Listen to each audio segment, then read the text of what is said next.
안녕하세요. 사연을 부탁해입니다. 오늘의 사연을 소개하겠습니다. 첫 인사를 하고 나가는 남자친구를 배웅하고 돌아왔더니 엄마가 아쉬운 듯 입을 열었어요. 사람은 괜찮은 것 같은데 직업이 영 마음에 안 든단 말이야. 장모님, 미용사면 그래도 나름 사자 들어가는 전문직인데 뭘 그러세요? 형부가 약간은 비웃듯 말을 하고 있었기에 엄마의 기분이 더욱 좋아 보이지 않았습니다. 하지만 아빠는 느낌이 달랐던 모양으로 조용히 엄마를 나무랐어요. 사람만 성실하고 인성만 바르면 되는 거지 뭘 그렇게 따지고 그래? 그래서 당신 딸은 무슨 명문대를 나오기로 했어? 그렇다고 직업이 좋기를 해. 내가 관상을 딱 보니까 거짓말을 하고 할 사람으로 보이진 않더구만. 아무리 그래도 남자 직업이 미용사는 좀 그렇지. 어디 가서 말하기도 좀 창피하고 말이야. 당신은 그게 문제야. 남의 눈이 뭐가 그렇게 중요해. 당신이 결혼하는 것도 아니고 영주가 하는 건데 사람만 괜찮으면 된 거지.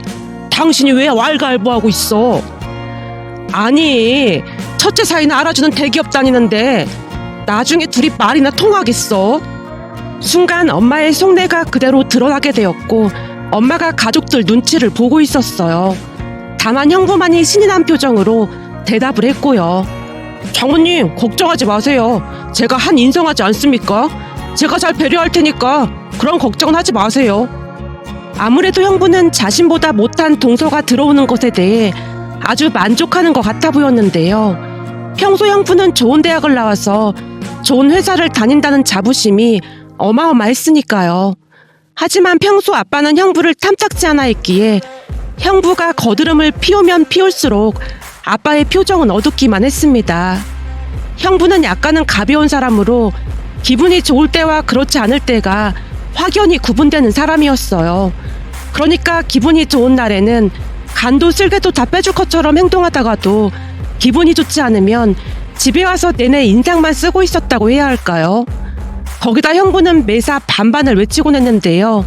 그 정도가 심해도 너무나 심했습니다. 어느 날은 집에 왔던 형부가 내내 인상만 쓰면서 시계만 보고 있었어요. 그 모습이 가족들에게도 고스란히 전해졌고 모두가 형부 눈치만 볼 수밖에 없었는데요. 잠시 후 참다 엄마가 한마디를 했어요. 이서방, 혹시 급한 일 있으면 그만 가봐도 되네. 아닙니다. 아직 2시간 남았습니다. 뭐?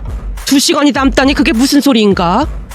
집사람도 저희 본가에서 6시간 있었거든요. 그러니까 저도 6시간 있다가 가는 게 공평하잖아요. 저희는 모든 걸 반반하기로 했거든요. 형부의 말에 가족들 모두가 큰 충격을 받은 채 입을 닫고 말았어요. 형부는 매사 반반을 외치며 모든 것을 똑같이 하곤 했는데요. 그 정도가 조금은 심한 편으로 우리 정서로는 선뜻 이해하기 어려울 정도였어요. 결혼한 후에도 어찌나 반반을 외쳐대던지 엄마가 언니한테 버럭하기도 했습니다. 그날도 형부가 기가 막힌 소리를 했거든요. 그날은 아빠 생신으로 다 같이 한 식당에서 식사를 하기로 했는데요. 운전을 하던 형부가 갑자기 주유소로 들어가고 있었어요. 우리는 당연히 기름이 떨어졌다는 생각으로 앉아 있었는데요. 형부가 갑자기 차에서 내리더니 언니에게 말했어요. 시간 됐으니까 당신이 운전해. 어? 시간이 됐다니 그게 무슨 말이야? 당신 기억 안 나? 그때 우리 아버지 생신 때 당신이 15분 운전해서 식당 갔잖아. 그리고 지금 나도 15분 운전했으니까 이제부턴 당신이 운전해야지. 뭐? 아무리 그래도 이건 좀 심하다고 생각하지 않아? 심할 게 뭐가 있어. 이런 사소한 것부터 정확하게 하지 않으면 나중에 조금씩 불만이 생긴다고 내가 몇 번이나 말했잖아. 형부가 어찌나 단호하게 말을 하던지 자포자기한 모습으로 언니가 형부와 자리를 바꾸는 모습이었어요. 문제는 그게 끝이 아니었습니다. 식당에서 식사를 하고 난 뒤 카운터에서 계산을 하던 형부가 직원에게 말했어요. 저기요, 여기 35만 원은 이 카드로 계산해 주시고 나머지는 이 사람 카드로 계산해 주세요. 라며 언니 손을 잡아 끌어서 카운터 앞에 세웠습니다. 형부의 모습에 창피한 마음이 들었던 것인지 언니가 조용히 속삭였어요. 여보, 그냥 당신이 계산하면 되잖아. 창피하게 왜 이래? 창피할 게 뭐가 있어. 저번에 우리 아버지 생신 때 35만 원 나왔으니까 정확히 하자는 건데. 뭐해? 빨리 나머지 계산해. 라며 형부가 자리를 비켜주는 모습이었어요. 그 모습에 언니뿐만 아니라 가족들 모두가 학을 튀게 되었고 집에 돌아온 형부가 잠시 밖에 나간 틈을 타 엄마가 언니에게 말했어요. 그놈의 반반 때문에 내가 아주 노이로제 걸릴 지경이야. 니들이 반반을 하던 말던 우리는 관심도 없으니까 그냥 오지를 마라. 창피해서 같이 다닐 수가 없어. 그냥 우리끼리 잘 살 거니까 니들 신경도 쓰지 마. 엄마, 그건 안 되지. 아니, 오지 말라는데 안 될 게 또 뭐가 있어? 그렇잖아. 저 사람은 무조건 반반하자고 하는데 그럼 내가 너무 손해보잖아. 그러니까 절대 그런 말 입 밖으로 꺼내지도 마. 진짜 미치고 팔짝 뛰겠네. 니들 오는 거 하나도 안 반가우니까 오지 마. 오지 말라고. 엄마가 버럭했지만 언니도 형부에게 질릴 대로 질린 나머지 무조건 반반해야 한다며 어떻게든 집에 찾아오곤 했습니다. 그랬으니 아빠는 그런 형부를 불편해했고 거리를 두려 노력하는 모습이었어요. 저 또한 언니와 형부의 모습을 고스란히 봤기에 만약 결혼을 하게 된다면 형부 같은 사람은 만나지 말아야겠다는 생각뿐이었습니다. 그에 비해 남자친구는 자상하고 배려심이 많은 사람으로 형부와는 전혀 다른 사람이었어요. 우리는 남자친구가 운영하는 미용실에서 만났는데요. 다른 미용실에서 파마를 했지만 파마를 엉망으로 해놔서 눈물을 삼킨 채 친구에게 사진을 보내주며 난리를 쳤어요. 야, 완전 큰일 났어. 내 머리 어떻게 함? 이러고 출근을 어떻게 하냐고. 헐, 진짜 이렇게 났다고? 너 대체 미용실 어디로 간 거야? 인터넷에 꽤 유명하다고 하는 곳으로 갔지. 미리 예약하자고 갔는데 머리를 이 모양으로 만들어놨어. 아, 완전 망했어. 어쩌지? 엄청 웃기지? 이건 웃긴 정도가 아니라 완전 참담하다는 말밖에 안 나오는데? 그렇지. 아, 진짜 어떡하지? 어떡하긴 뭘 어째. 다른 미용실 가서 어떻게든 복구를 해봐야지. 뭐? 복구? 이게 복구가 될까? 너 그 머리하고 출근했다가 사내 게시판에 올라갈 수도 있어. 아니지. 회사 사람들이 혐오감 준다고 신고할 수도 있겠다. 난 무지 심각한데 자꾸 장난칠 거야? 영주야, 내가 네 절친이잖아. 그러니까 현실을 그대로 말해주는 것뿐이야. 너 진짜 그 머리로 출근하면 안 된다. 내가 다니는 미용실 있는데 거기 가서 상담해봐. 내가 미리 전화해놓을게. 거기 엄청 잘하거든. 근데 진짜 이 머리를 살릴 수 있을까? 그거야 내가 전문가가 아닌데 어떻게 알겠어. 그니까 가서 상담 받아봐. 실력 하나는 알아주니까. 친구가 제게 전화번호를 하나 보내줬고 친구가 알려준 미용실로 발걸음을 재촉했습니다. 잠시 후 미용실에 도착을 했는데 그동안 제가 다니던 미용실과는 많이 달랐어요. 한적한 골목에 있는 그냥 작은 미용실이었으니까요. 너무나 초라해 보이는 미용실 앞에서 들어갈까 말까 몇 번이나 고민하다가 문을 열고 들어갔는데요. 제 모습을 보자마자 남자 미용사가 물었어요. 혹시 미진 씨 친구분이세요? 아, 네. 한눈에 알아보시네요. 하긴 지금 제 머리가 하도 우스꽝스러워서 몰라볼 수가 없었겠네요. 미진이 말로는 이 머리를 하고 회사 갔다가 사람들한테 혐오감을 줄 수도 있다고 하더라고요. 그때는 왜 그랬는지 모르겠지만 저도 모르게 말이 술술 나오고 있었는데요. 평소 제 성격은 모르는 사람에게 먼저 말을 걸거나 하는 성격이 아니었거든요. 그런데 제 말을 듣던 미용사가 웃음을 참지 못한 채 큰 소리로 웃고 있었기에 민망한 생각이 들어 제가 기어들어가는 목소리로 물었어요. 저기 제 머리가 그렇게 이상한 거예요? 진짜로 이 머리하고 회사 가면 혐오감으로 신고가 들어올까요? 아니, 그게 아니라 누가 미진 씨 친구분 아니라고 할까봐 말하는 게 너무 똑같아서요. 저도 모르게 웃음이 나왔어요. 미진 씨가 워낙 재밌잖아요. 근데 두 분이 참 많이 닮았네요. 아, 근데 저랑 미진이는 많이 다른데? 제가 볼 때 두 분이 참 많이 닮았는걸요? 우선 이쪽으로 앉아보세요. 제가 한번 봐볼게요. 미용사가 자리로 안내를 했고 자리에 앉자마자 다시 한번 처참한 모습과 마주해야만 했습니다. 아니, 엄청 유명한 곳이라고 해서 갔는데 머리를 어떻게 이렇게 넣을 수가 있을까요? 진짜 너무하지 않아요? 이 머리를 해놓고 24만 원이나 받았다니까요. 네? 24만 원이요? 참 돈 벌기 쉽네요. 미용사 입에서 그 말이 툭 하고 튀어나오고 말았는데요. 그 말에 왠지 모르게 위안이 되는 기분이었습니다. 잠시 머리를 요리조리 살피던 미용사가 조용히 입을 열었어요.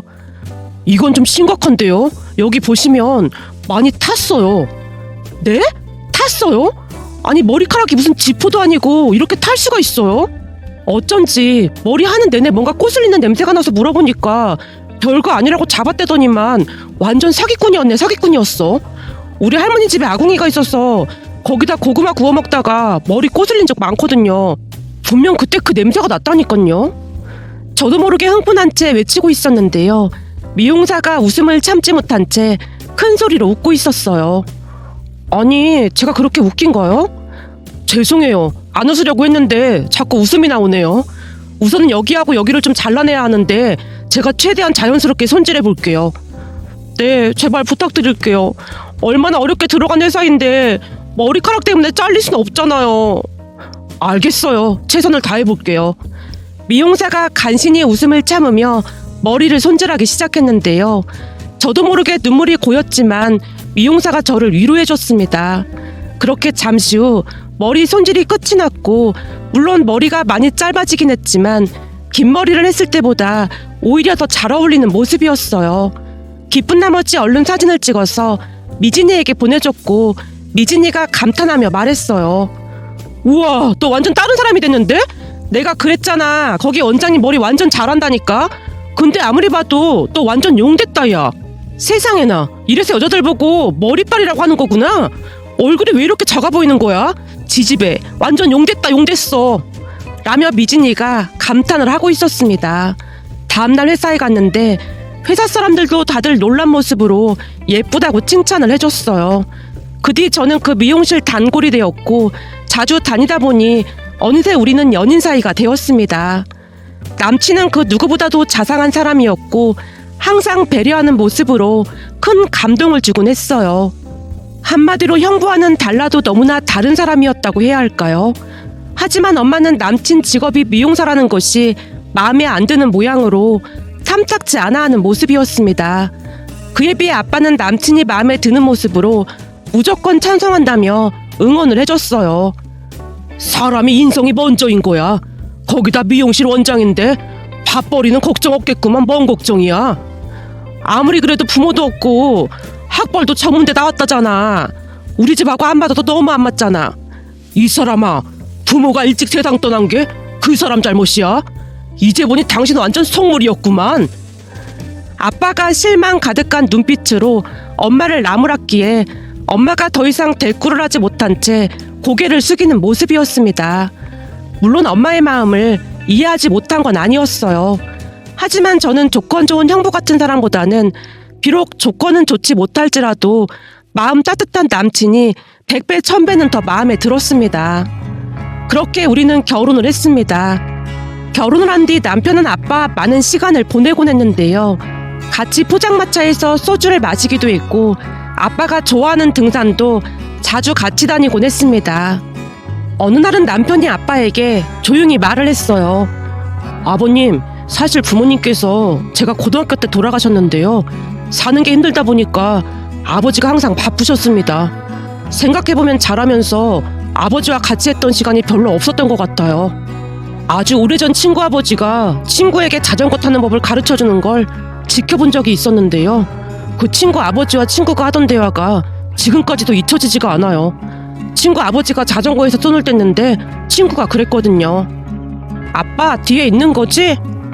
그럼 아빠가 잘 잡고 있으니까 걱정하지 마. 아빠가 항상 뒤에 있으니까 아무 걱정도 하지 마. 알았어. 아빠 어디 가면 안 돼? 아빠 손 안 뗐어. 앞에 잘 보고 힘차게 페달 밟아봐. 라고 말하는데 그 모습이 어찌나 부럽던지 집에 가서 우리 아빠는 왜 맨날 바쁘냐고 엄마한테 투정을 부렸었어요. 아버지는 내내 일만 했고 쉬는 날에는 집에서 잠만 주무셨거든요. 근데 지금 생각해보면 아버지의 삶도 참 힘들었겠다 싶은 생각이 들어요. 결국 아버지는 내내 일만 하시다가 돌아가셨으니까요. 그러다 보니 요즘 아버님과 이런저런 것들을 해보면서 얼마나 행복한지 모르겠습니다. 말을 하는 내내 남편의 눈에 이슬이 맺혀 있었는데요. 아빠가 남편의 손을 꽉 잡아주며 말을 했어요. 나도 요즘 자네랑 즐거운 시간 보내서 얼마나 좋은지 모르겠네. 이상하게 자네랑 있으면 아들처럼 편해. 우리가 인연은 인연인 것 같구만. 그렇게 아빠와 남편은 마치 하늘에서 맺어준 사이 마냥 잘 지냈습니다. 시간이 가면 갈수록 엄마도 남편을 마음에 들어하는 모습이었고요. 내가 겪어보니 조건 좋은 거 그거 다 쓰잘데기 없는 거야. 돈이야 우리가 먹고 살만한데 내가 괜히 색안경을 끼고 봤다니까.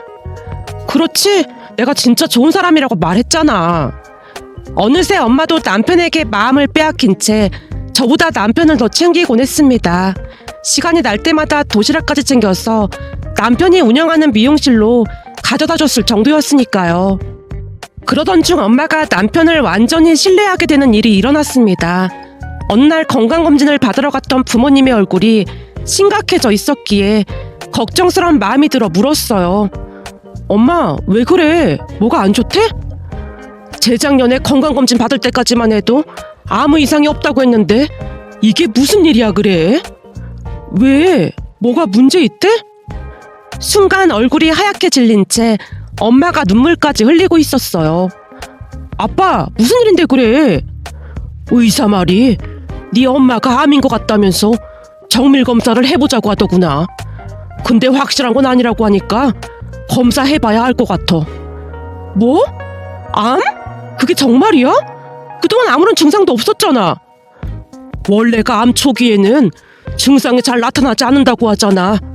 우선 정밀 검사 받아보고 다시 얘기하자. 더 이상 말을 하고 싶지 않다는 듯이 아빠가 자리를 피하는 모습이었고 엄마는 넋이 나간 채 앉아 있었습니다. 그렇게 얼마 뒤 정밀 검사에서 암이라는 진단을 받았고 엄마는 급히 수술 준비를 위해 많은 검사를 받아야만 했는데요. 이미 잔뜩 겁을 먹은 엄마가 주변을 정리하기에 이르렀어요. 어느 날은 집에 갔더니 엄마가 식탁에 홀로 앉아서 뭔가를 작성하고 있었거든요. 엄마, 뭐 하는 거야? 앞으로 내가 어떻게 될지 모르는데 가족들에게 유언장을 써야 할 것 같아서. 뭐? 유언장? 엄마, 의사가 암 이기는 아무것도 아니라고 했잖아. 근데 무슨 유언장을 쓴다는 거야? 사람 일 모르는 거잖니. 혹시나 내가 잘못될 때를 생각해서 대비를 해놔야지. 내가 유언장을 써보니 계속 수정할 것도 많고 지금 써놓는 게 맞는 것 같아. 엄마, 벌써부터 그런 나약한 마음 먹으면 안 된다니까? 의사가 별거 아니라고 하는데 의사 말을 믿어야 할 거 아니야. 제 설득에도 불구하고 엄마가 유언장을 써내려갔습니다. 아무래도 갑작스러운 암 선고에 큰 충격을 받은 듯해 보였는데요. 수술을 하고 난 뒤 항암 치료를 받으면서 엄마는 더욱 자포자기하는 모습이었어요. 무엇보다도 항암 치료를 하면서 머리카락이 빠지는 것에 대해 하루하루 무기력해져 갔다고 해야 할까요? 항암 치료가 힘든 것임을 익히 들어서 알고 있었기에 더욱 마음이 아플 수밖에 없었습니다. 결국 얼마 뒤 부모님이 남편 미용실의 모습을 드러냈는데요. 남편을 보자마자 엄마가 힘겹게 입을 열었어요. 의사 말이 머리카락이 어쩔 수 없이 다 빠질 거라고 하면서 그거 지켜보면 더 힘들 수도 있다고 하더라고. 그래서 자네가 내 머리카락 좀 정리해줬으면 좋겠는데 다른 사람 앞에서 추한 모습 보이고 싶지 않아서 말이야. 자네가 해줄 수 있지? 부탁 좀 하겠네. 엄마의 물음에 남편이 힘겹게 고개를 끄덕였고 엄마의 머리를 정리하기 위해 분주하게 움직이던 남편의 손이 덜덜 떨리고 있었는데요. 미용 일을 그렇게 오랫동안 했다던 남편에게도 참으로 힘든 일이 아닐 수 없었을 테니까요.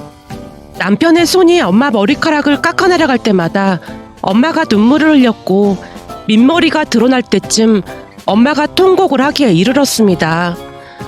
어머님, 머리는 금방 자라니까 이까짓 거 아무것도 아닙니다. 남편이 마음을 담아 진심으로 엄마를 위로하고 있었어요. 그런데 다음 순간 남편이 엄마 뒤에 서서 자신의 머리도 밀고 있는 게 아니겠어요? 그 모습에 엄마뿐만 아니라 아빠도 놀란 채 입을 다물지 못하고 있었는데요. 엄마가 급히 남편을 말렸어요. 자네 지금 뭐 하는 건가? 어머님, 머리야 시간이 지나면 금방 자라거든요. 그러니까 아무 걱정하지 마세요. 제가 어머님 옆에서 끝까지 지켜드리겠습니다. 저도 머리 같이 밀고 어머님 완쾌하시면 그때 같이 기를게요. 여보, 나 그래도 되는 거지? 남편이 뒤를 돌아 제게 묻고 있었고 제가 눈물을 삼키며 고개를 끄덕였는데요. 아무런 망설임도 없이 순식간에 남편이 머리를 밀어버렸습니다. 그 모습을 아무 말 없이 지켜보던 아빠도 성큼성큼 거울 앞에 섰고 아빠가 남편에게 말했어요. 사위도 머리를 미는 마당에 명색이 남편인 내가 가만히 있을 수는 없지. 나도 시원하게 밀어주게나. 군대 갈 때 밀어보고 처음 밀어보는 건가? 그때 생각이 새록새록 나서 좋구만. 그때로 돌아가는 기분이야. 여보, 당신까지 왜 이래? 부부는 일심동체인데 나도 당신 따라서 해야지. 그리고 당신 잘못되면 나도 따라갈 참이니까 당신 정신 똑바로 차려. 결국 아빠까지 머리를 밀었고 순간 무거운 분위기를 바꾸고자 제가 큰 소리로 웃었는데요. 뭐야, 이렇게 보니까 셋이 완전 닮았는데? 왜? 그럼 너도 동참하던지. 아니야, 난 그냥 사양할게. 넷이 그러고 다니는 건 좀 그렇잖아. 제가 장난스레 웃고 있자 가족들도 따라서 웃고 있었습니다. 암 선고를 받은 뒤 엄마가 처음으로 큰 소리로 웃었던 것 같네요. 그 뒤에 엄마가 많이 변해갔는데요. 암을 이겨내기 위해 많이 노력하는 모습이었으니까요. 엄마가 아프고 난 뒤 우리 부부는 친정에서 살다시피 했고 어느 날은 부모님과 남편이 소파에 나란히 앉아서 TV를 보고 있었는데 그 모습을 보면서 마음속 깊은 곳에서 뭉클한 무엇인가가 솟구쳐 오르기도 했답니다. 그렇게 엄마는 하루가 다르게 좋아져 갔는데요. 혹시나 엄마가 외출을 한다고 하면 남편이 엄마의 전용 미용사가 되어 가발을 정성껏 손질해주기도 했습니다. 병마와 싸우는 엄마 곁에 아빠와 든든한 남편이 있다는 게 얼마나 큰 힘이 됐는지 모르겠습니다. 그 뒤 엄마는 완치 판정까지 받았고 누구보다도 건강하게 잘 지내고 계신답니다. 그런데 그 와중에 다른 좋은 변화도 있었다고 해야 할까요? 비록 암이라는 어마어마한 시련을 겪긴 했지만 엄마가 암을 치료하는 과정에서 형부도 조금씩 변해가고 있었거든요. 우선 형부는 엄마를 따라서 과감하게 머리를 밀어버린 남편의 모습을 보고 적지 않은 충격을 받은 모양으로 놀란 채 동공이 심하게 흔들리고 있었어요. 어느 날 형부가 남편 미용실로 찾아와서 조용히 물었다고 했으니까요. 동서는 어떻게 그런 생각을 할 수가 있는 거야? 네? 그런 생각이라니요? 아니, 그 머리 말이야. 내 부모도 아니고 장모님을 위해서 어떻게 머리까지 밀 수가 있어? 내 입장에서는 도무지 이해가 되지 않아서 말이야. 그게 저도 모르게 손이 자동으로 움직인 거 보면 그게 사랑의 힘이 아닌가 싶어요. 이성으로는 도무지 이해가 되지 않지만 마음이 저절로 움직이는 거, 그게 사랑이 아닐까요? 저도 그냥 마음이 움직인 것 뿐입니다. 저는 제 아내에게 제 모든 걸 다 줘도 아깝지가 않거든요. 그렇게 살면 오히려 마음이 편안해지더라고요. 그날 남편의 말에 형부가 큰 충격을 받았던 모양인데 집에 돌아간 형부가 며칠 동안이나 서재에 들어가서 멍이 앉아만 있더랍니다. 그러다 어느 날은 기적이 일어났습니다. 퇴근을 하던 중이라며 언니도 없이 형부 혼자 친정에 왔는데요. 집 안으로 들어서던 형부의 손에 과일과 채소가 잔뜩 들려 있었어요. 이서방, 이게 다 뭔가? 그리고 설마 혼자 온 건가? 장모님, 제가 여기저기 물어보니까 채소가 건강에 좋다고 해서 유기농으로만 사왔습니다. 뭐? 자네가 나를 위해 직접 장을 봐왔단 말인가? 네, 앞으로도 관리 잘하셔야 하잖아요. 비록 제가 동서처럼 머리는 밀지 못했지만 이렇게라도 도움을 드리고 싶어서요. 그동안 제가 많은 생각을 해봤는데 너무 계산적이었다는 생각이 많이 들었습니다. 많이 후회가 됩니다. 사랑하는 사람들에게 너무 모질게 했던 제 모습을 돌이켜보고 반성도 많이 했고요. 그동안 못난 모습만 보여드려서 정말 죄송합니다. 어느새 형부의 눈에 눈물이 그렁그렁 맺혀 있었고 엄마가 형부의 손을 가만히 잡아주며 따뜻한 목소리로 말했어요. 이서방, 내가 세상을 오래 살진 않았지만 살다 보니 사람이라면 누구나 실수를 하게 마련이야. 잘못된 것을 깨닫고 고치려고 노력하는 자네 모습 보니까 아주 기분이 좋구만. 자네가 사다 준 이 채소랑 과일 먹고 진짜 건강해질 것 같구만. 정말 고맙네. 엄마의 말에 형부가 눈물까지 흘리는 모습이었는데요. 어쩌면 형부도 그동안 잘 몰라서 그러지 않았을까 하는 생각이 들어 짠한 마음이 들었습니다. 그 뒤 형부는 이것저것 몸에 좋다는 걸 사서 수시로 친정에 방문을 하는 모습이었고, 그런 형부의 모습에 언니도 시부모님께 최선을 다하는 모습이었습니다. 그 모든 것들을 지켜보던 엄마가 조용히 한마디를 했어요. 이래서 집안에 사람이 잘 들어와야 하는 거야. 우리 둘째 사이 덕분에 집안이 이렇게 화목해졌잖니. 역시 사람은 이 마음이 따뜻해야 하는 법이야. 요즘은 진짜 살맛이 난다니까.